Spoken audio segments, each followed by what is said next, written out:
Ce brave Gérard touche encore à des difficultés cosmiques. On a notre bon vieux Depardieu qui a de nouveau des taquinements avec la justice. Donc on va regarder un petit peu de quoi il en retourne.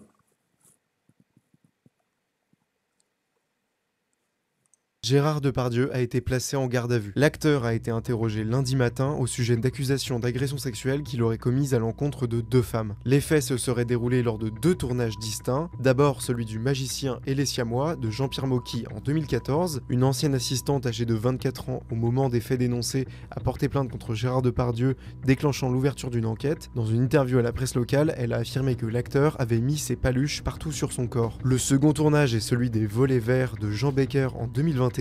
Une femme prénommée Amélie et âgée de 53 ans était décoratrice ensemblière sur le film. Selon elle, l'acteur aurait tenu des propos graveleux lors du tournage. Il l'aurait ultérieurement attrapée avec brutalité et lui aurait pétri la taille, le ventre, en remontant jusqu'à ses seins. D'après son récit à Mediapart, elle a porté plainte contre l'acteur et une enquête préliminaire pour agression sexuelle a été ouverte. Ce dossier s'ajoute à de nombreuses autres poursuites contre Gérard Depardieu. Le comédien est déjà mis en examen pour viol et agression sexuelle dans un autre dossier. D'autres femmes l'ont aussi accusé de violences sexuelles et de harcèlement sexuel lors de tournages de films ou de séries dans plusieurs enquêtes journalistiques. De son côté, l'acteur de 75 ans dément les faits qui lui sont reprochés. Jamais, au grand jamais, je n'ai abusé d'une femme, avait-il affirmé dans une lettre ouverte publiée en octobre 2023 dans le Figaro, faisant référence à d'autres accusations. Po. Bah dis donc, oui, c'est pas bien du tout. C'est pas bien du tout. Alors on va regarder un petit peu quel type de commentaires nous avons là. Alors voyons ça. Tac.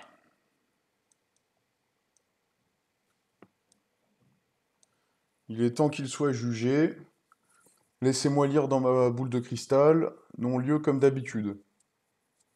Que justice soit faite. Le pire, ce n'est pas ce qu'il faisait, c'est que tout le monde le laissait faire. Il sort ce soir ou demain au max. C'est pas un gueux.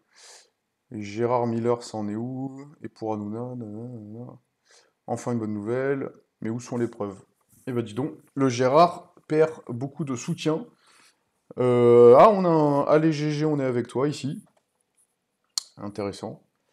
Mais où sont les preuves? Voilà, donc on a un retour de la présomption d'innocence, etc. Bon, les avis sont partagés, mais bon, ça fusille pas mal, hein, quand même. Ça fusille pas mal avec pas plus d'informations que des paroles rapportées, hein, comme toujours, hein. C'est toujours des moments un petit peu compliqués, ça. Après, quand ils disent un jour ou deux max, il va sortir, il est en garde à vue, hein. C'est-à-dire qu'il est pas condamné, il est pas en prison, il est pas machin. Il est en garde à vue. Normalement, il va se faire interroger, des choses comme ça. Prison directe, hein, on a une justice expéditive ici, hein, du coup. Ce brave monsieur qui a priori a plus d'informations que nous, je pense. C'est bien fait pour lui, ce sont toujours les mêmes gestes que ces hommes qui ne respectent pas la morale sexuelle admise, utilisent, et nous les femmes, nous sommes souvent défavorisés à cause de leur force et de leur poids. Bon là, on touche à un point, hein, en ce qui concerne le poids de Gérard Depardieu, je pense que c'est en effet, ça peut être considéré comme une arme de catégorie 4, à n'en point douter. Là, le ventre de Gérard, j'aimerais pas avoir à m'y confronter.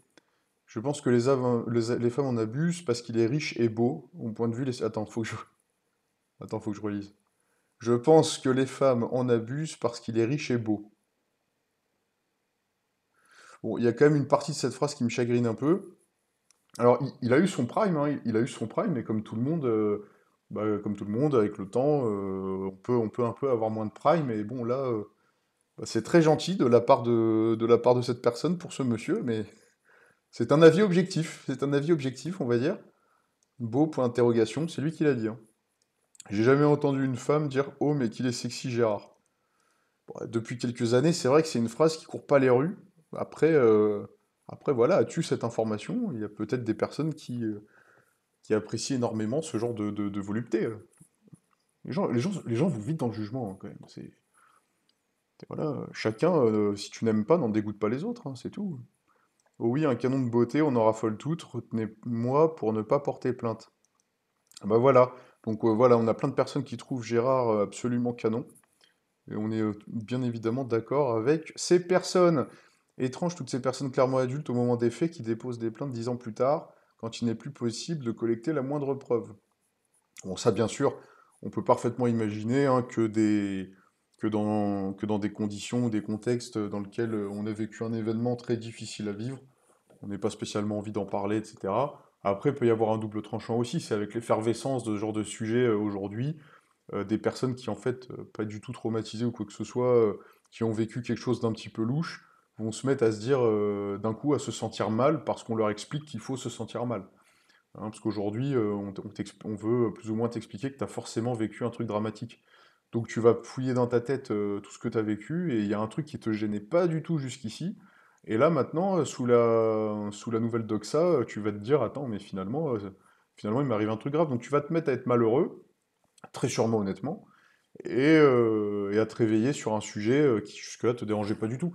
Bon, je suis pas certain que ce soit quelque chose de merveilleux, du coup, de rendre les gens de rendre certaines personnes, en tout cas, qui allaient très bien, de leur expliquer qu'ils vont très mal. Je suis pas certain que ce soit hyper encourageant, positif, mais après, chacun verra midi à sa porte, hein, comme on dit. À quoi bon 10 ans après, 2 fois 100, d'accord.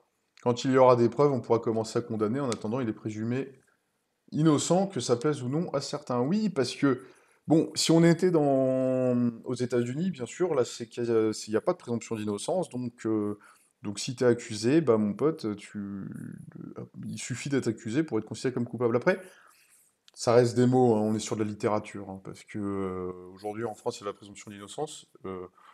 Beaucoup peuvent penser que c'est une très bonne chose.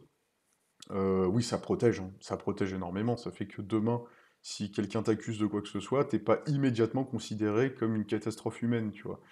Et ça reste très important parce qu'une accusation, c'est extrêmement simple, hein, c'est des mots. Je dis pas que c'est simple d'obtenir une condamnation, mais par contre, accuser, c'est simplement des mots. Alors il faut certainement une forme de courage ou que sais-je parce qu'il va falloir affronter le regard des autres, etc. Mais il suffit d'un mot pour te donner une image sociétale catastrophique. Et ça peut être une simple accusation peut être un handicap absolument cosmique hein, sur une personne. Ça c'est clair. Maintenant, la présomption d'innocence, là où ça reste que des mots, c'est qu'heureusement, ça permet de rappeler que tant qu'on n'a pas de preuves concrètes, alors on y reviendra, mais les preuves concrètes dans un tribunal, malheureusement, on se rend compte quand on regarde pas mal de sujets sur la justice, on voit qu'on n'est pas... Le tribunal, il tranche pas forcément avec des vraies preuves, hein. Parfois, des simples mots suffisent.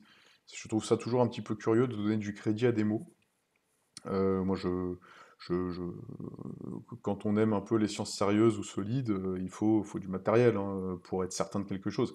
Être certain de quelque chose, c'est compliqué. Alors vous allez me dire, oui, c'est difficile de prouver.